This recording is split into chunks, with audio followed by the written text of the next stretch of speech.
JJ, how was JJ's look? Really good, really good. The thing I'm most impressed with him, though, is just the way he carries himself.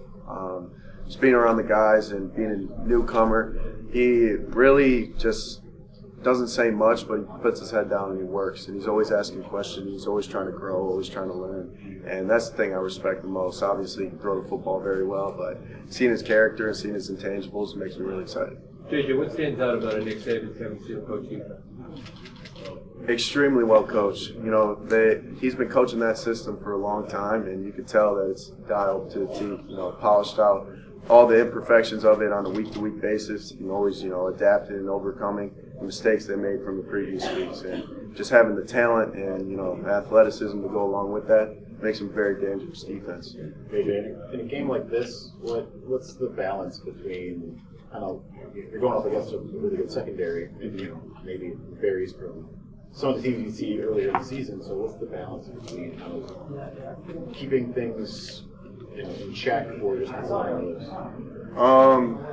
It's going to be one of those games where we're going to have to feel it out, the entire game. It's going to be like a boxing match. They're going to come out hard, we're going to come out hard, and then we're going to figure things out as we go. But it's going to have to be a balance where running the football and passing the football, because it's tremendous defense and, just one of the top teams overall in the country. So just being able to feel them out and adapting is going to be crucial.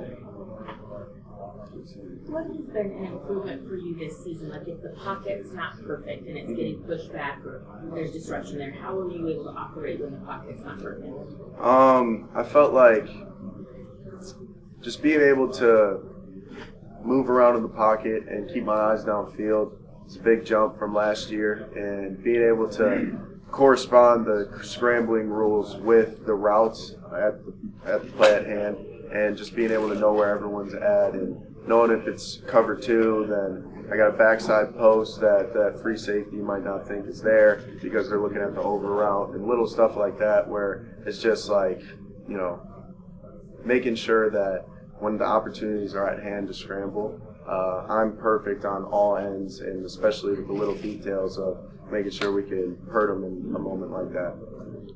JJ, where did meditation routines start at, and who did you get that from? It was actually self-taught. I started in my senior year of high school. I was going through a depression, and just doing everything I can to, get better. That's kind of like my motto for my entire life, and that was one of the things where I just went straight to Google and started searching, practices to do to help improve your mental health, and meditation was one that popped up tremendously, and I just started, putting it into practice and feeling the benefits, and things started to get dramatically better, and I just never stopped since. JJ, you ended your press conference in the Fiesta Bowl saying, "We'll be back." Here you are back. How did you manifest that and make your way back into the college football playoff? After those words left my mouth, it was doing everything I can to make sure that was going to happen. Visualizing it on a day-to-day basis, putting in the work behind it, because, you can't just dream about it and not do anything about it, because those dreams will be left on the pillow. And just being able to, rally the teammates, rally the coaches, just everything that happened this past year is all manifested it, not just those words that I said. And, it's been a tremendous journey, and I'm extremely blessed to be on it. When they pulled Alabama for the 4 instead of FSU, we saw the reaction on TV. What's it been since then, seeing tape? And obviously a Nick Saban team in the playoff isn't a joke. Yeah, no, not a joke at all. And, they've been here before, and they've been successful here before. So, when that came out, like, all of us were just shocked that the committee kept Florida State out. But you can understand where they were coming from, and especially with the way that Alabama was playing towards the end of the year and beating Georgia and just the team they are itself, it makes sense. And obviously watching film, you see it, why they're in the playoff. They're a tremendous team.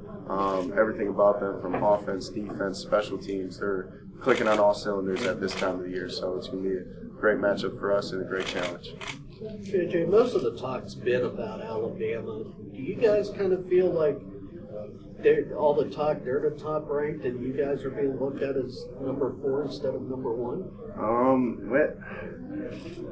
I really haven't heard any of the talk, just because I stay off social media, I stay off, YouTube, all the stuff where anything could influence my mindset and how I attack on a day-to-day basis. But I love it. Let them keep talking them up, talking us down. Like, at the end of the day, it's all out of our control. It's out of Alabama's control, and we're just going to go out there and play 60 minutes and see what happens. JJ, whenever you take a chance to sit down and think about your future after this game or the next game, whatever, how important will it be to you in terms of, I guess, factor of taking into consideration what Jim does? Is that, like, how close are you tied to him in terms of what your future might be, do you think? It's a great question. I feel like just everything that's going on right now, that's something that I'll definitely ponder on after the season. But as of right now, I'm just really focused on locking in for this next meeting that we got after this and making sure we have a great practice today. JJ, Michigan has such a great alumni that have gone on to play at the highest level. Obviously, quarterback and Tom Brady that played at Michigan. I was wondering if you had any relationship with him or if he reached out to give you some advice or some wisdom throughout the years. Yeah, Tom, we actually developed a little bit of a relationship this past year and just being able to communicate via DM and then via text eventually, and just he's always, giving me great detailed answers every time I've asked him a question. And, just a great guy and a great human being. And it's been great because his, wisdom is going to be with me for the rest of my life, and it's affected me tremendously this year alone. And he's hasn't hit me up yet because I'm usually the one to always, bug him. He knows it's coming, so I'll definitely hit him up sometime this week. Do you know if he's coming to the game? I do not know, but I don't assume so, no. JJ, with everything that's coming down on this season, with Harbaugh and everything, how have you guys been able to block out that noise and just kind of focus on the field? It's been something that has been ingrained in us since the offseason. I mean, even since I got here. Just always focusing on the task at hand, staying in the present moment, because that's the only thing that's going to affect any kind of outcome of any kind of game. And just being able to, lock in to the details and making sure that, all the outside noise is just outside noise and keeping it as that. And, I think we've done a tremendous job of it, but we got to continue to do that and not, smell the roses, pun intended, and just focus on the task at hand. How was your relationship with Roman developed over the year? How have you guys developed over the year? And considering this might be your last ride, how much would a win mean for both of you? The relationship has always been great. He's, island boy, and I just feel like I mesh well with just his personality. And, it's been great this past year, just, building that relationship off the field. And we've hung out a lot more. And it would mean the world, just to not only myself and him, but our entire team and the entire state of Michigan and all the fans that have been cheering us on this entire year. So it's one of those games where we're going to leave it all out there and give it everything we got. JJ, I know you're playing the Alabama defense, but Jalen Milroe's rise from being starter to being benched to coming back and leading Alabama to the Rose Bowl. Do you have any relationship with him, or is there anything you've admired from afar about his game and his story? I don't have a relationship with him, but I wish I did. Just like you said, his story just this past year alone has been, the Cinderella story. And just everything about his game I really admire. Just his athleticism, his arm power, his shiftiness, his finesse, his ability to understand the defense and, react on the fly. Just everything about him makes him, a top day one, day two guy. And I just, can't wait to see him against our defense and, on the field. But, yeah, there's so many things I admire about him, and I think he's a phenomenal quarterback. Your defense has talked a lot this year about their 4 pillars.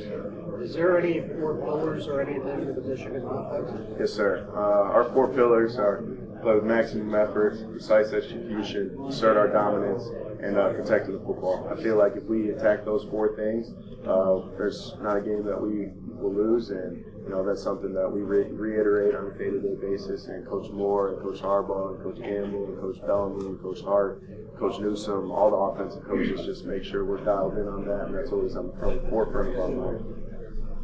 JJ, given Coach Harbaugh's history playing the position, are there any small nuances or specific intricacies that he relates to you guys that you haven't really heard anywhere else and that has really grown in you? For sure, yeah.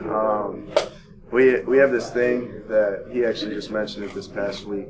We call him Freddie Soft, where it's the guy that sits on your shoulder that says, oh, your legs are too sore, you can't go up there to practice. And he always just brings that up. But it'll be, for instance, like when I was going through a little injury this year, he would just kind of outdo me with the injuries that he's played through, and just being able to have a guy that's actually went through it and been through the same pain, and you see him on a day-to-day basis, it never affects him. And back then, it never affected him. It just, inspires you to push through that pain, keep pushing through all the little ticky-tack injuries, and, going out there and playing for the team ultimately.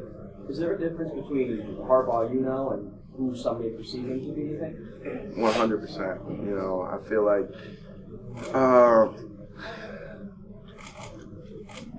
I just feel like the world doesn't see Coach Harbaugh the way us players do, just because, he really is like a father figure to all of us, and he'd do anything for each and every one of us, and that's it.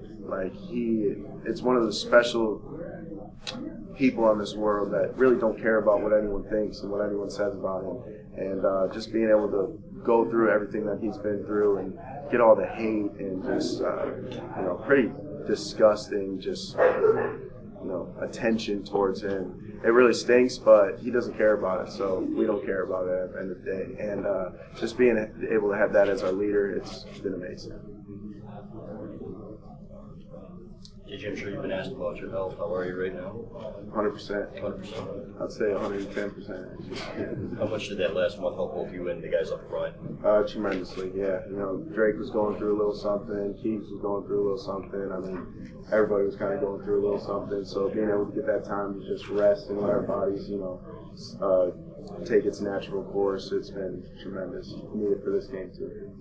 How's the preparation for this CFP semifinal maybe been different from the last two, and what have you guys learned from those trips? I felt like the last 2 years, I mentioned this previously, it was a paralysis by overanalysis. We were just kind of going over things a little bit too much and then second guessing ourselves and, taking things out that, our defense or our scout team have seen a million times and it didn't work a million times, so we're like, oh, I don't know. And just being able to not go at it on a day-to-day basis with full pads every single day like we have kind of in the past. And it's been tremendous for our bodies, tremendous for our minds, and, we'll see if it pays off this Monday. JJ, when you started studying Alabama's defense ahead of this game, were there any similarities from when you prepared 2 years ago for Georgia's defense? Was there any carryover there? Yeah, similar, very similar. Just, athletic freaks all over the board, very well coached, adapting well to in-game scenarios and in-game situations. And, just a lot of, draft picks on the other side of the ball that are going to make their plays. They're going to be in the right spot at the right time, and it's just going to come down to a game of inches and a game of, details that are going to ultimately, decide the game. You remember what was going through your mind when you were thrown out there in the second half of that game in 21? Say that again? Do you remember what was going through your mind when you were thrown out there in the second half of that game in 21? Just focusing on the play at hand. Yeah, because as a freshman, your mind's spinning with just this thick of a playbook that you got to memorize and execute. And that was really it. Obviously, once the play starts, you're like, wow, this guy's really fast, really big, and they hit really hard. But just keeping things simple, just focusing on the play. From an offensive standpoint, why is this offense better equipped to handle an SEC defense than, say, it was 2 years ago? I would say just the maturity of everyone, from Coach Moore to Coach Campbell down. I feel like just the experience of being in these games has helped tremendously, and just being able to adapt all year, whether we were playing Penn State and we had to run the ball, and that was the attack strategy, and then Ohio State where we had a different attack strategy, and adapting throughout the games. I feel like that's been a tremendous tool that we've developed over the years, and it's going to pay off huge this game. I mean, a lot of talk was 5-minute warning. Michigan's time will end in 5 minutes. How do you feel how this offense has become more balanced, I guess, over the course of the year? I would say, the term balance, everyone thinks like 50-50, run the ball, pass the ball every single game. I feel like balance for us is, okay, we are really good at running the ball, we're really good at passing the ball. What do we need to do to win?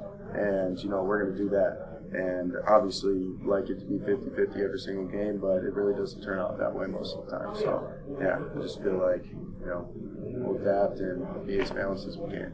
JJ, there's a narrative, rather it be true or false, I'll let you answer, that Michigan's offense is kind of conservative, that you can do more than they ask of you physically. Do you agree with that, or is that a mischaracterization? I mean, at the end of the day, I'm always going to do what is asked of me and not question anybody, not complain. Because at the end of the day, if we're winning football games, that's all that matters, and that's all I care about.